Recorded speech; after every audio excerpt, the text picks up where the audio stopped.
আসসালামু আলাইকুম সবাইকে। আশা করি সবাই ভালো আছেন। তো একটা নতুন টপিকস নিয়ে আজকে আপনাদের সামনে আসলাম। একটু আগে খবরে দেখলাম যে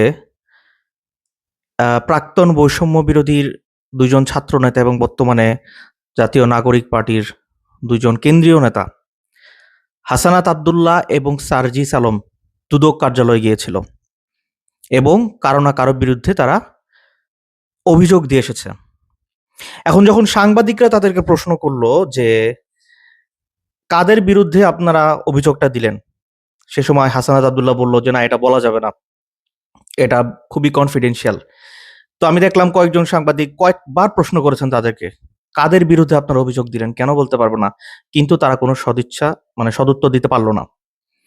পরবর্তীতে সার্জিস আলমকে যখন আলাদাভাবে জিজ্ঞেস করল, তখন সার্জিস আলম উত্তর দিল যে, "হতে পারে এটা কোনো ব্যক্তির বিরুদ্ধে বা হতে পারে এটা কোনো আ প্রতিষ্ঠানের বিরুদ্ধে অভিযোগ এবং অভিযোগটা খুবই গুরুতর।"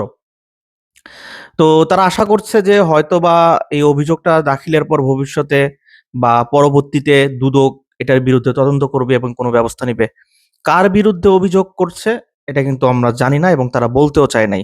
বাট আমরা আশা করছি যে হয়তো বড় কিছু তারা সন্দেহ করছে যার বিরুদ্ধে তারা দুদকের কাছে অভিযোগ জানাতে গিয়েছিল।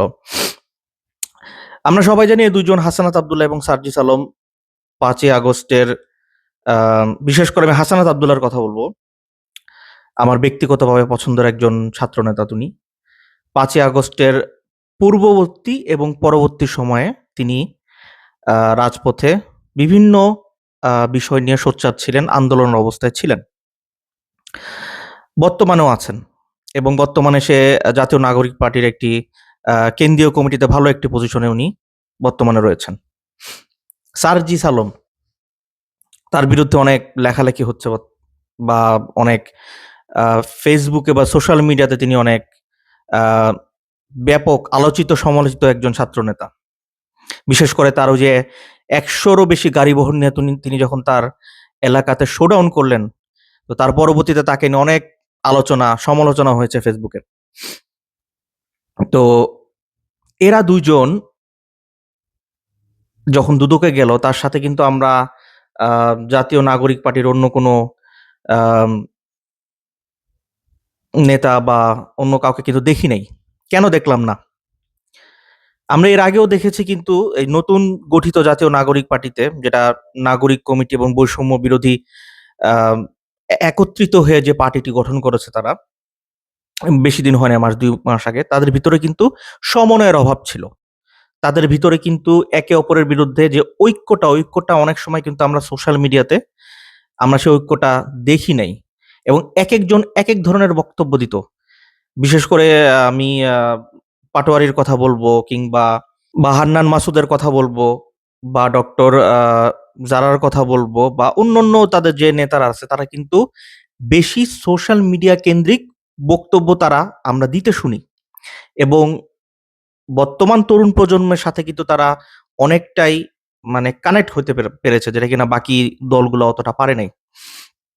কিন্তু হঠাৎ করে তারা কেন দুদকে গেল? এটা নিয়ে কিন্তু একটা জল্পনা কল্পনা রয়েই গেল।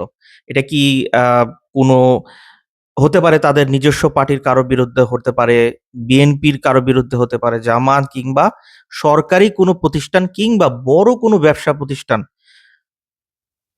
কোনো রাঘব বোয়ালের বিরুদ্ধে হইতে পারে। এটা আমরা জানি না। এটা অনেকটা তারা একটা সাসপেন্স অবস্থায় কিন্তু জিনিসটা রেখে দিছে। তো দেখা যাক কি হইতে পারে। তবে সবচেয়ে ভালো হতো কি জনসম্মুখে এগুলা নিয়ে আসা। তারা তো আজ পর্যন্ত কোনো কিছু গোপনে রাখে নাই। সবকিছু জনসম্মুখে আছে। তাহলে এদিকে সাসপেন্সটা কেন রাখলো? আমাদেরও তো জানার অধিকার রয়েছে যে এটা কি হতে পারে? কি কারণে তারা অভিযোগটা দিয়েছিল? আপনাদের মনে আছে কিনা এর আগে ক্যান্টনমেন্টে তারা দুজন দেখা করতে গেছিল। এরপরে হঠাৎ ১-২ মাস পরে হাসানাত আব্দুল্লাহ একটা বোম বাস্ট করলো সোশ্যাল মিডিয়াতে যে আমরা অমুক টাইমে ক্যান্টনমেন্টে গিয়েছিলাম। পরবর্তীতে হয় না। কিন্তু সেই সময় যদি সেই জিনিসটা প্রকাশ করা হইতো যে তাদেরকে সেনাপ্রধান এ ধরনের প্রপোজাল দিয়েছে। তাহলে কিন্তু আমরা বেশি খুশি হতাম। পরবর্তীতে হইলে হয় কি জিনিসটা জনমনে নানা প্রশ্ন দেখা যায় যে, "তখন কেন বলো না আর এখন কেন বলতাছো? মানে তোমাদের কি কোনো স্বার্থ হাসিল হয় নাই? যার কারণে এই মুহূর্তে বলতাছো সেগুলো তোমরা সবার সামনে প্রচার করে দিলেন?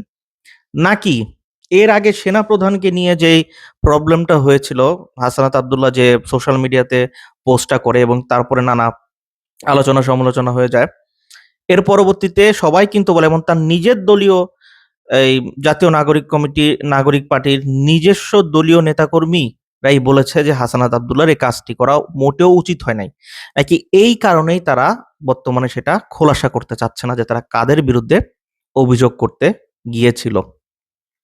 তো দেখা যাক, লেটস সি। তো আমার ভিডিওটি ভালো লাগলে অবশ্যই লাইক করবেন এবং সাবস্ক্রাইব করবেন। ধন্যবাদ।